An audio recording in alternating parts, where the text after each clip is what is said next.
NTI Day number 22, Social Studies. Okay, we're going to be reading more about the beginning of the Civil War. Abraham Lincoln, main idea. People joined a new political party that opposed the spread of slavery. Oh, let's go up here and read about, build on what you know. You know that strong beliefs can make a difference in people's lives. President Abraham Lincoln strongly believed that the Union should not be allowed to split apart. When the Southern states tried to leave the Union, Lincoln went to war to stop them. Okay. Abraham Lincoln, main idea. Many people joined a new political party that opposed the spread of slavery. In 1860, the conflict over slavery was becoming worse. John Brown's raid on Harper's Ferry in 1859 had worried people in the South. They thought abolitionists wanted to start a slave rebellion. Some Southerners believed secession was the only way to protect their states' rights and continue as a slave-owning region. When part of the country leaves or breaks off from the rest, it is called secession. Northerners were upset as well. Many disliked the Kansas-Nebraska Act and the Dred Scott decision. They feared that slavery would spread across the country. Some formed a new political party, the Republican Party.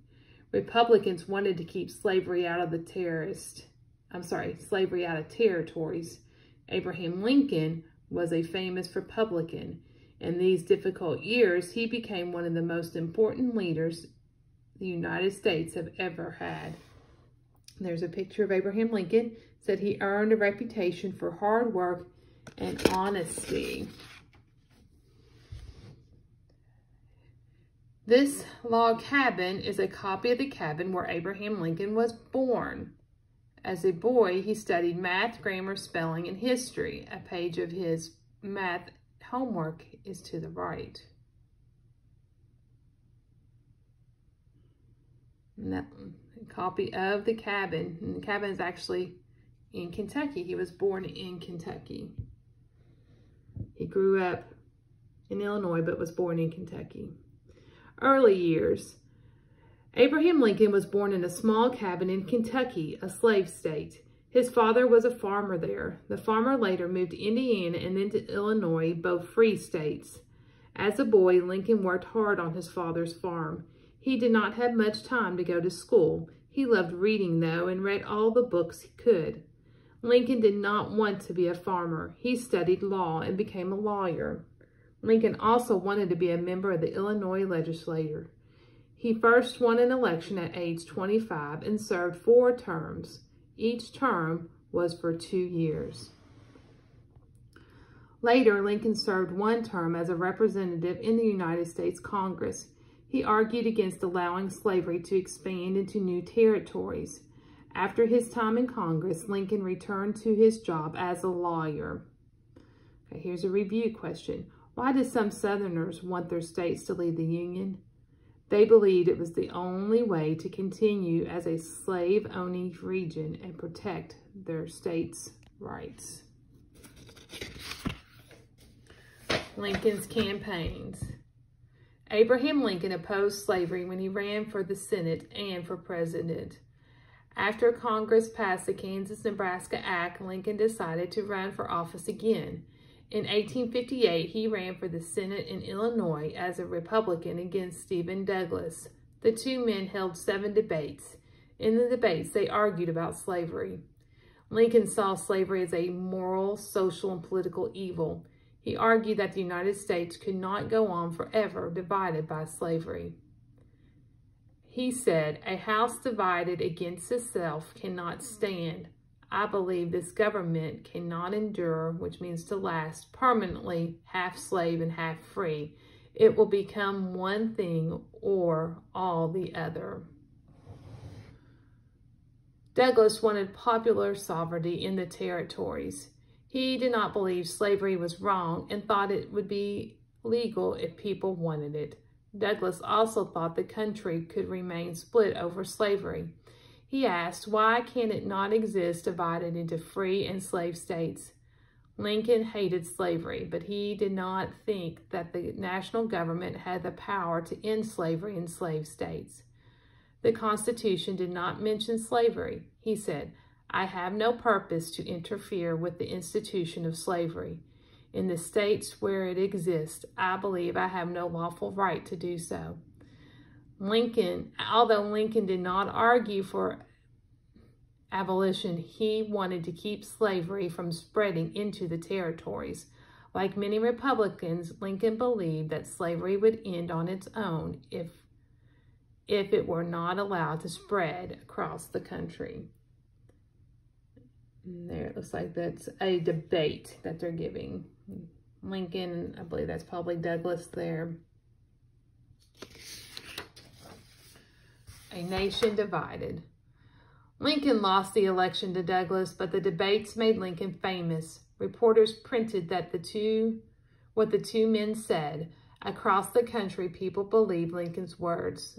People read Lincoln's words. Many Northerners agreed with his views on slavery. In the South, people saw him as an enemy. In 1860, the country held an election for president. The Democratic Party was split and could not agree on only one candidate. Northern Democrats chose Stephen Douglas. Southern Democrats chose John Breckinridge of Kentucky. Breckinridge owned slaves. He wanted slavery allowed in all the territories. The Republican Party chose Abraham Lincoln as their candidate. Lincoln was the only candidate against slavery. He had support in the North, but very little in the South. In 10 Southern states, voters were not given Lincoln's name as a choice. Lincoln won the election, but the results showed how divided Americans were.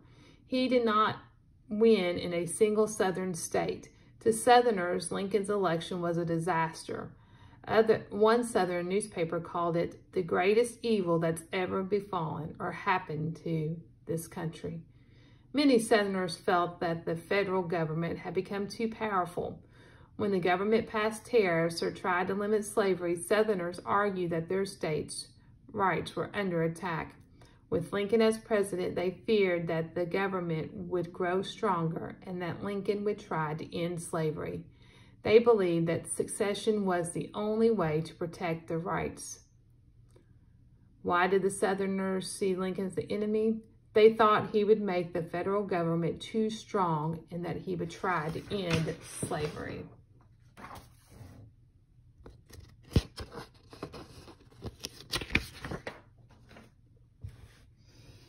Okay, here's a map of the Union and Confederacy.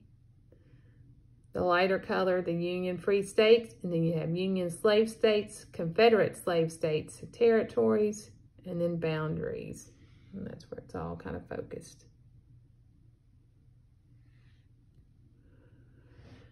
Succession. 11 slave states decided to secede from the Union. 4 slave states chose to stay in the Union. Reading maps, how many states were part of the Union? And it would have been 24 if you counted. Succession begins. The main idea. 11 states left the Union and formed their own government. South Carolina withdrew from the Union first. People there voted to leave the Union on December 20th, 1860. Mississippi, Florida, Alabama, Georgia, Louisiana, and Texas soon did the same. On February 4th, 1861, delegates from the 7 states met in Montgomery, Alabama.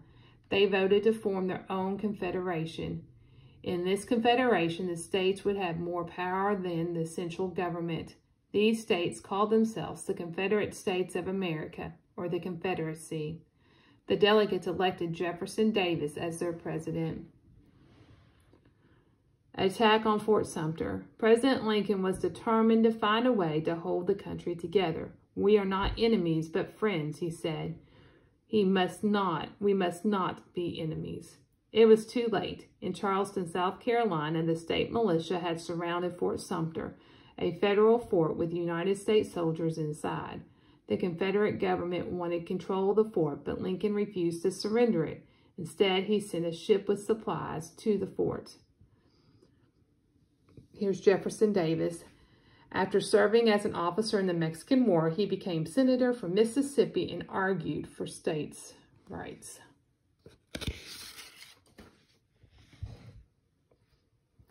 Lincoln wanted to show that he would not give in to Confederacy.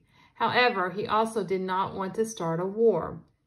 He hoped that the Southern states would return to the Union peacefully. Confederate leaders saw the refusal to surrender Fort Sumter as an act of war. They ordered cannons to fire on the fort. The first shot was fired on April the 12th, 1861. The cannons fired on Fort Sumter for 34 hours. At last, the soldiers in the fort had to surrender. The attack on Fort Sumter marked the beginning of the Civil War. A civil war is a war between two groups or regions within a nation. President Lincoln called for 75,000 soldiers to fight the rebellion. Some states refused to send men to help Lincoln. Arkansas, North Carolina, Tennessee, and Virginia joined the Confederacy instead. Citizens in the North and the South prepared to fight.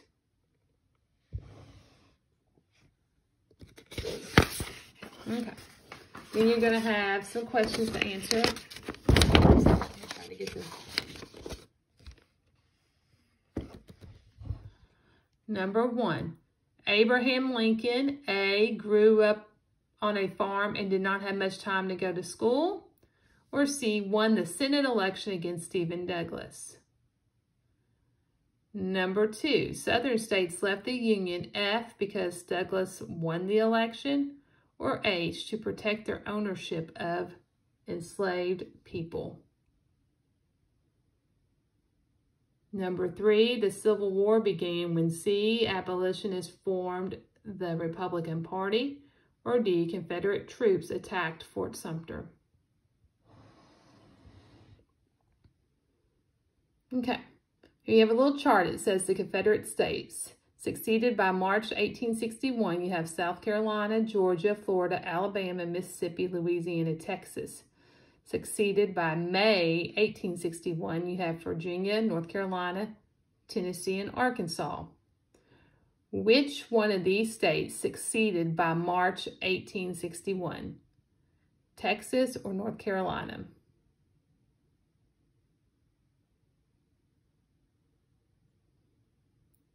Fort Sumter was attacked on April the 12th, 1861. How many states succeeded after this attack?